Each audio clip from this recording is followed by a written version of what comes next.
আসসালামু আলাইকুম ওয়া রাহমাতুল্লাহি ওয়া বারাকাতুহু।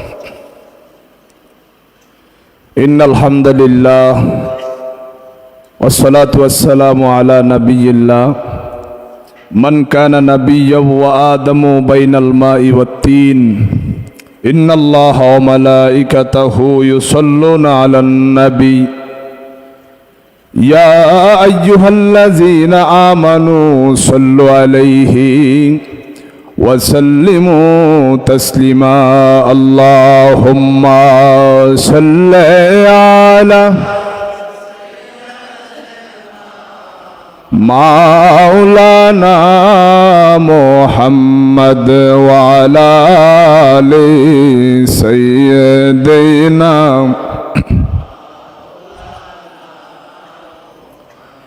যোগের ইমাম দেওয়ান বাগি আমার রাসূলের ইসলাম জাগালেন সুফি সম্রাট দেওয়ান বাগি মোহাম্মদ ইসলাম জাগালেন তার শিক্ষাতে কত আশিক রাসূল পাকে দেখিলেন। আল্লাহুম্মা সাল্লি আলা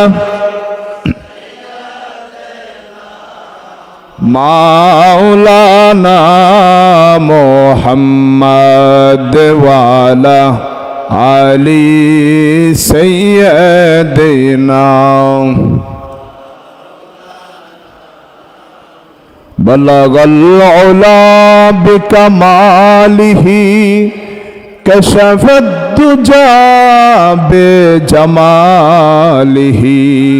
হাসনাত জামিউ খিসালিহি সাল্লু আলাইহি ওয়া আলিহি।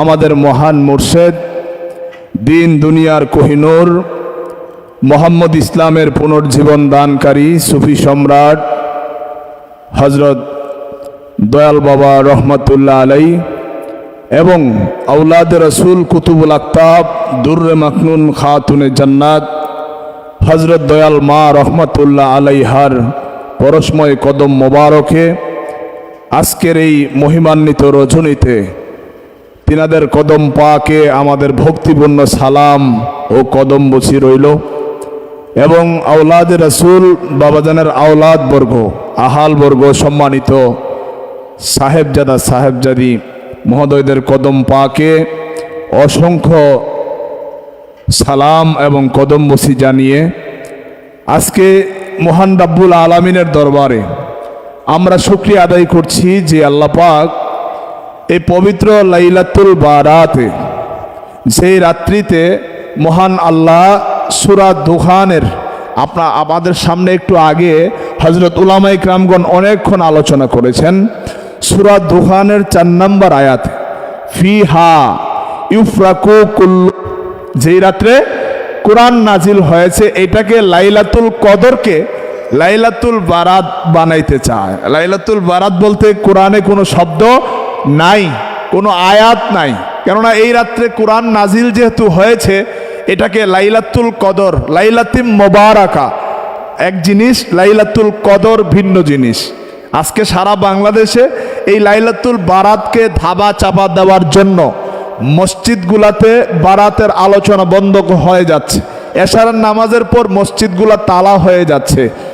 আল্লাহ দয়া করেছেন এই বাংলার জমিনে 1949 সালের 14ই ডিসেম্বর যেই মহামানবকে ধুলির ধরায় প্রেরণ করেছিলেন সেই মহামানবের কদমে না আসলে আমরাও আজকে মসজিদ তালা দিয়ে বাড়িতে চলে যাইতাম। জোরেগণ ঠিক কিনা? আমরা এই মহামানবের কাছে আসার কারণে লাইলাতুল মুবারাকা বরকতময় রজনী লাইলাতুল বারাত যেই রাত্রে ফিহা ইউফরাকু কুল্লু আমরিন হাকিম, যেই রাত্রের মধ্যে আল্লাহ পাক বলেন সেই রাত্রে সেই রাতে প্রত্যেক প্রজ্ঞাপূর্ণ বিষয়ে সিদ্ধান্ত প্রজ্ঞাপূর্ণ বিষয়ে সিদ্ধান্ত নেওয়া হয়, সিদ্ধান্ত অনুমোদিত হয়।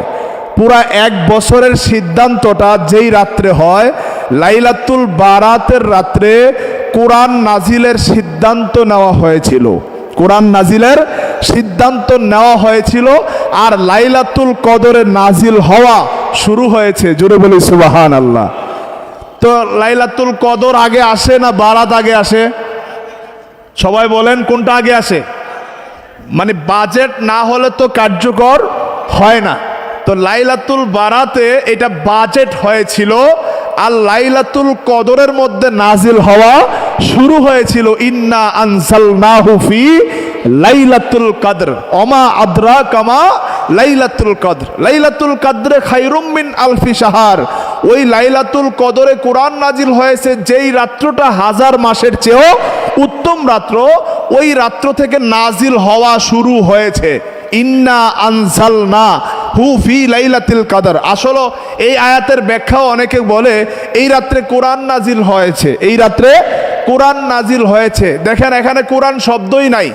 ইন্না নিশ্চয়ই, ইন্না কি নিশ্চয়ই, আনজালনা নাজিল হয়েছে, নাজিল হওয়া শুরু হয়েছে, ফি মধ্যে লাইলাতুল কদর।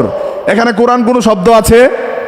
ইন্না আনজালনাহু ফি লাইলাতুল কদরের মধ্যে কি কোরআন কোন শব্দ আছে?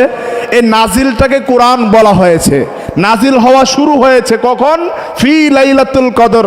লাইলাতুল কদরে নাজিল হওয়া শুরু হয়েছে, আনজালনা শুরু হয়েছে, কিন্তু এটা সিদ্ধান্ত হয়েছে লাইলাতুল বারাতের মধ্যে। এই আজকের রজনীতে, আজকের রজনীতে এই 1 বছর, আগামী 1 বছর, আগামী লাইলাতুল বারাত পর্যন্ত জগতের মধ্যে, পৃথিবীর মধ্যে, সমগ্র মহা সৃষ্টি জাহানে কোথায় কি হবে, এই 1 বছরের মধ্যে যা হবে তা আজকের রাত্রের মধ্যে এটা নির্ধারণ হবে। এবং আজকের সংসদের, মহান রব্বুল আলামিনের সংসদের অধিবেশনে আজকে এটা বাজেট পাশ করা হবে। এই রাত্রটা হলো লাইলাতুল বারাত। জোরে বলি আলহামদুলিল্লাহ। বাংলাদেশে, পৃথিবীতে অসংখ্য ওলামায়ে কেরাম রয়েছেন, অসংখ্য পীর মাশায়েখ রয়েছেন, অসংখ্য যুগের ইমামগণ এসেছেন। আসছেন কি আসেন নাই? এসেছেন। এমনভাবে খণ্ড খণ্ড করে মানুষের কাছে সহজ ভাষায়, বিদেশের কথা বাহির বাদ দেন, বাংলাদেশের কথা বলি, যেহেতু আমরা বাঙালি। জোরে বলেন ঠিক কিনা? আমরা যেহেতু বাঙালি, বাংলা ভাষায় এমন একজন মহামানবকে আল্লাহ প্রেরণ করেছেন, যেই কোরআনের আয়াতের ব্যাখ্যা ওমা কুন্না মুআজ্জিবিনা হাত্তা নাবাসা রসুলা, আমি রাসূল না পাঠানো পর্যন্ত কোনো জাতিকে শাস্তি দেই না। স্ব ভাষায় আল্লাহ রাসূল প্রেরণ করেন। জোরে বলেন সুবহানাল্লাহ। স্ব ভাষায় তার জাতির কাছে, তার গোত্রের কাছে রাসূল প্রেরণ করেছেন, রাসূল প্রেরণ করেছিলেন। বর্তমানে নবুয়তের দরজা বন্ধ হয়েছে, কিন্তু রিসালাতের দরজা বন্ধ হয় নাই। নবুয়ত খতম হয়েছে যেমন সত্য, রিসালাত চলমান তেমন সত্য। রিসালাত চলমান তেমন সত্য। আনা খাতামান নবী, এই কথা বলে নবুয়তের দরজা রাসূল যেইভাবে বন্ধ করেছেন, লা নাবিয়্যা বাদি, আমার পরে আর কোনো নবী আসবে না, কিন্তু আমার পরে আর কোনো রিসালাতের রাসূল আসবে না, এমন কথা বলে নাই। উহির দরজা বন্ধ হয়েছে, ইলহামের দরজা বন্ধ হয় নাই। কিয়ামত পর্যন্ত ইলহামের দরজা খোলা থাকবে।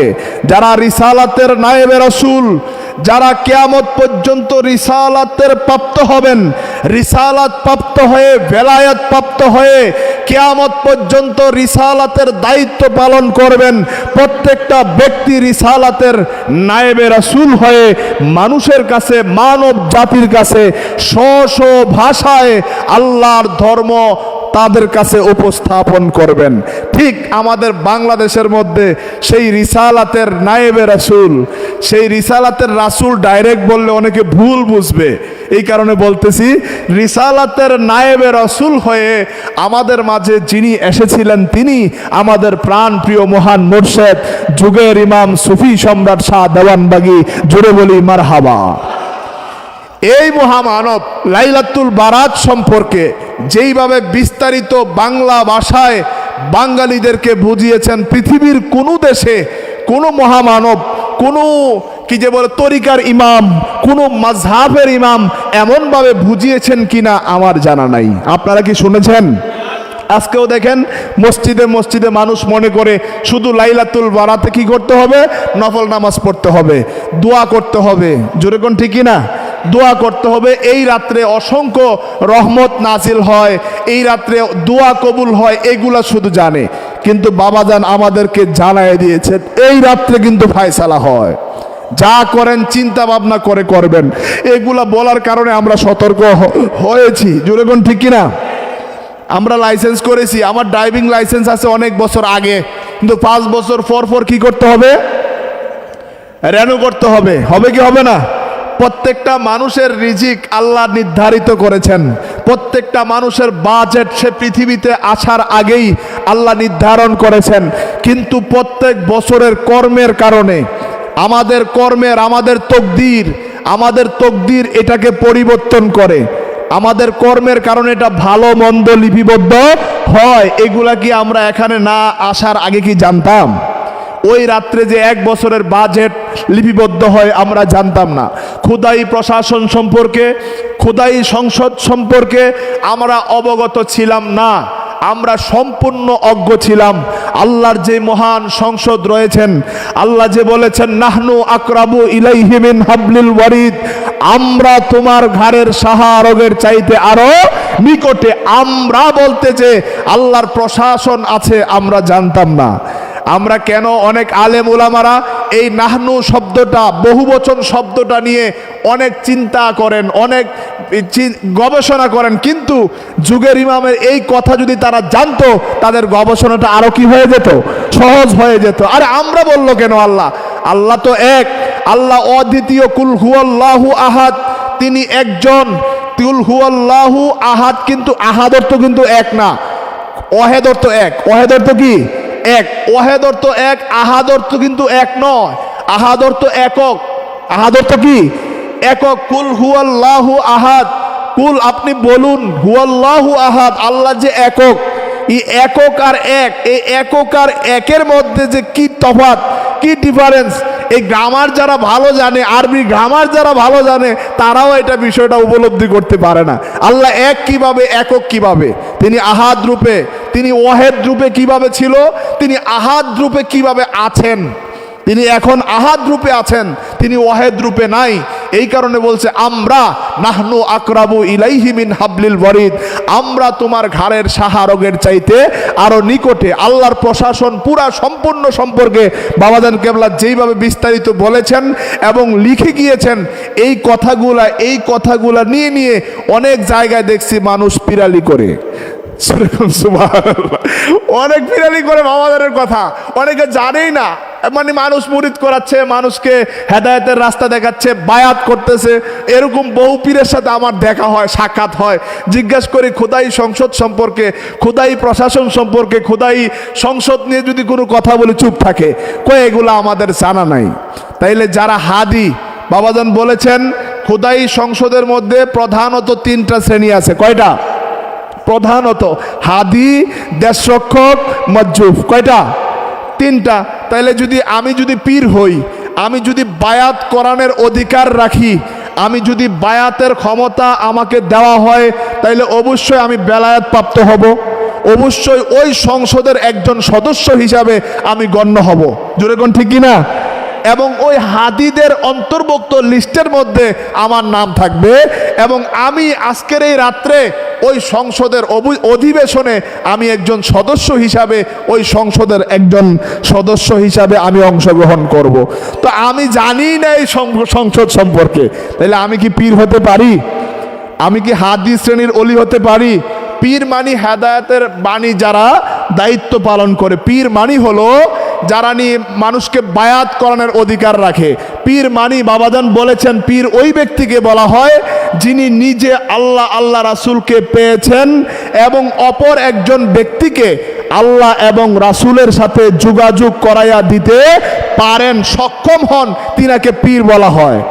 যে নিজে পায় নাই এবং আরেকজন তো পরের কথা, যে নিজে আল্লাহকে চিনে নাই, যে নিজে আল্লাহকে জানে নাই, যেনার নিজের আল্লাহ সম্পর্কে কোনো ধারণা নাই, সে কখনো পীর হতে পারে? এরপরে খোদাই প্রশাসন, খোদাই সংসদ, খোদাই সংসদের মধ্যে তাইলে আমরা যদি ওই রকম ধ্যান ধারণা চিন্তা ভাবনা বাবাজানের কাছ থেকে না জানতাম, তাইলে আমরা কি এই শবে বরাত সম্পর্কে আমরা অবহিত হইতাম? এই রাত্রে সব প্রত্যেকটা মানুষের যেমন এক একটা ভোটার আইডি কার্ড আছে না আমাদের ভোটার আইডি কার্ড? আপনার ভোটার আইডি কার্ডের নাম্বারটা ক্লিক করলে আপনার নামে কতটুক সম্পদ আছে ওই ভোটার আইডির নাম্বার দিয়ে বাইর হবে কি হবে না? হবে। যদি আপনার নামে মামলা হয়ে থাকে কোনো থানায়, ওই ভোটার আইডি ক্লিক করলে সব বাইর হয়ে যাবে।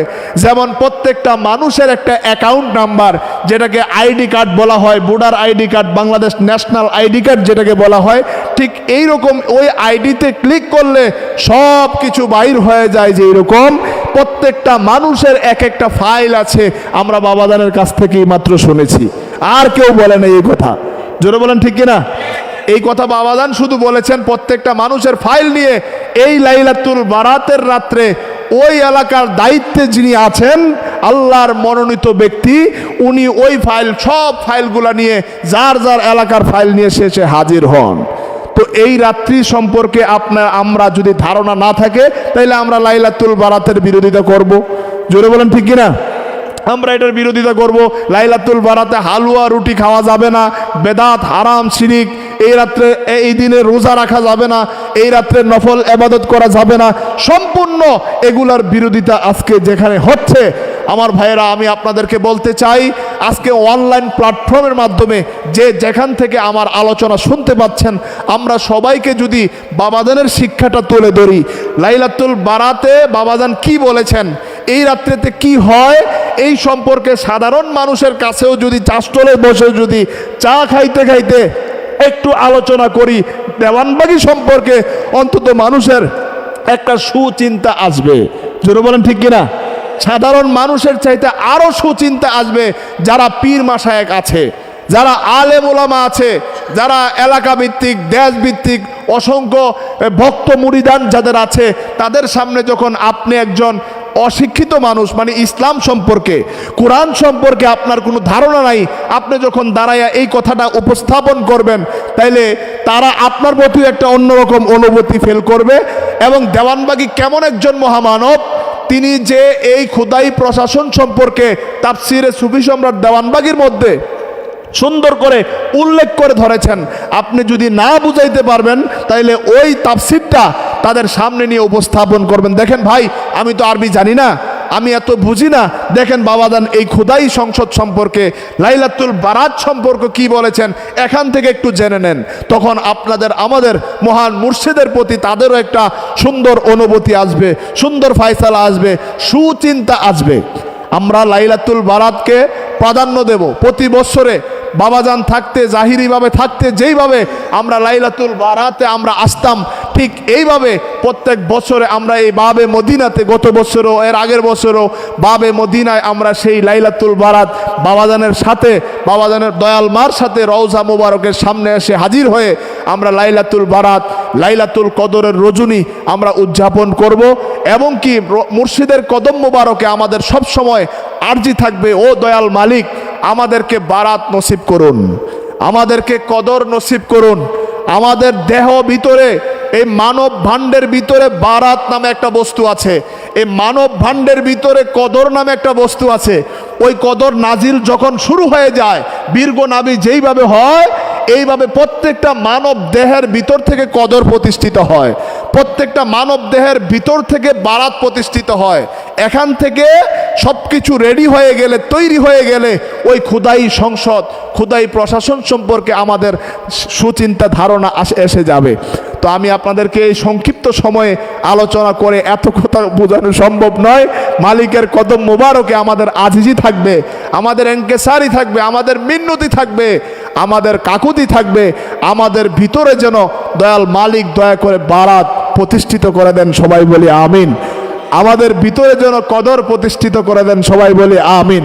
এবং আমাদের ভিতর থেকে হিংসা, অহংকার, রাগ, গরিমা আমাদের ভিতর থেকে যেন বাহির করে, আমাদের ভিতর আলোকিত করে উচ্চ শ্রেণীর মানুষ হিসাবে, ইনসানে কামেল হিসাবে কবুল করে নেক, সবাই বলি আমিন।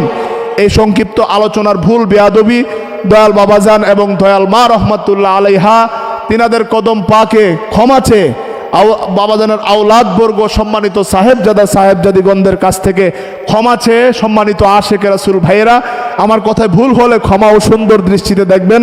আল্লাহ পাক আমাদেরকে তিনার বন্ধুর কদম মোবারকে চিরদিন থাকার তৌফিক দান করুক, সবাই বলি আমিন। আসসালামু আলাইকুম ওয়া রাহমাতুল্লাহি ওয়া বারাকাতুহু।